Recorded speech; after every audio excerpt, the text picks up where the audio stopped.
दतिया विधानसभा क्षेत्र में बीजेपी के कद्दावर नेता अवधेश नायक ने पार्टी का दामन छोड़कर कांग्रेस का हाथ पकड़ लिया है। भोपाल स्थित मध्य प्रदेश कांग्रेस कार्यालय पहुंचकर अवधेश नायक ने कांग्रेस की सदस्यता ग्रहण की। अवधेश नायक अभी पाठ्य पुस्तक निगम के उपाध्यक्ष भी रहे हैं। अवधेश नायक का कहना है कि कांग्रेस की रीति नीति से प्रभावित होकर वे पार्टी कांग्रेस में शामिल हुए हैं। नायक ने कहा, बीजेपी उन्हें प्रताड़ित कर रही है।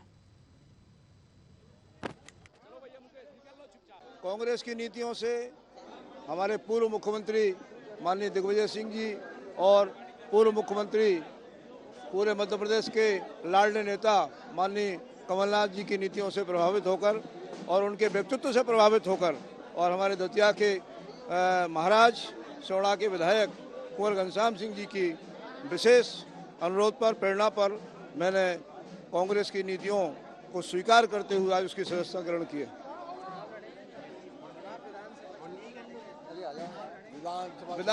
विधानसभा चुनाव में यदि कांग्रेस पार्टी का मुझे आशीर्वाद प्राप्त हुआ तो बिल्कुल लड़ेंगे और नहीं हुआ तो कांग्रेस जिसको टिकट देगी उसका जी जान से काम करेंगे।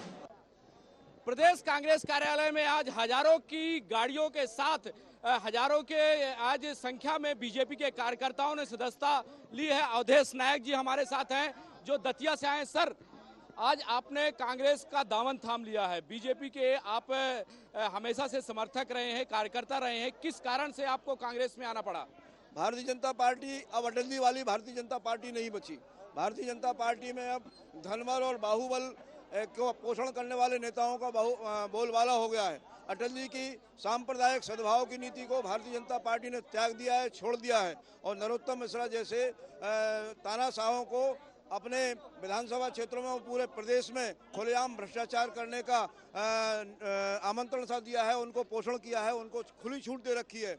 इसलिए मुझे लगा कि इस तानाशाही व्यवहार का खात्मा करने के लिए और दतिया के आम जन की आवाज बनकर उनकी आज़ादी दिलाने के लिए यदि कोई दल है तो वो कांग्रेस है। इसीलिए मैंने भारतीय जनता पार्टी आज छोड़ी है और कांग्रेस की सदस्यता ग्रहण की है। क्या कमलनाथ से टिकट की बात हुई है या कि दतिया से इस बार नरोत्तम मिश्रा के खिलाफ आप चुनाव लड़ेंगे? नहीं, ऐसी मेरी किसी कोई माननीय कमलनाथ जी से बात नहीं हुई है। हाँ, यदि कांग्रेस पार्टी आशीर्वाद देगी, आदेश मिलेगा तो चुनाव लड़ने के लिए पूरे मन से तैयार हूँ। पूरी शक्ति से चुनाव लड़ूंगा और चुनाव में कांग्रेस को विजय दिलाने का काम करूंगा, नरोत्तम मिश्रा को हराने का काम करूंगा।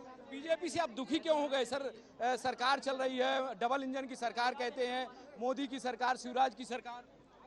डबल इंजन की सरकार दतिया में किसी इंजन की सरकार नहीं है। दतिया में तो नरोत्तम मिश्रा की सरकार है और दतिया में किसी भी भारतीय जनता पार्टी के बड़े से बड़े नेता का कोई जोर नहीं चलता। इसलिए नरोत्तम मिश्रा ने दतिया के एक एक आदमी को परेशान कर रखा है। मैं अकेला नहीं हूँ। भारतीय जनता पार्टी के पूर्व जिलाध्यक्ष ने पहले पार्टी छोड़ी थी। भारतीय जनता पार्टी के एक और पूर्व जिलाध्यक्ष ने घर पर बैठने, नरोत्तम से दुखी होकर घर पर बैठने का निर्णय लिया है। भारतीय जनता पार्टी के अनेकों कार्यकर्ता जो 2008 के पहले भारतीय जनता पार्टी में सक्रिय थे और बरसों बरस सक्रिय थे मेरे जैसे, वो सारे के सारे आज भारतीय जनता पार्टी से दूर हो गए हैं या कर दिए गए हैं नरोत्तम मिश्रा के द्वारा। और सीधे सपाट शब्दों में आपके लिए एक बात कही जाए जो हमारे दतिया का आम आदमी कहता है, दतिया में भाजपा नहीं है, दतिया में दापा है। निश्चित रूप से तो अवधेश नायक जी आज यहाँ पर आए हैं और कांग्रेस की सदस्यता ली है। उन्होंने कहा कि यदि कांग्रेस उन्हें मौका देती है तो निश्चित रूप से गृह मंत्री के खिलाफ वो चुनाव लड़ेंगे। कैमरा पर्सन मुकेश के साथ कृष्णा शर्मा, न्यूज।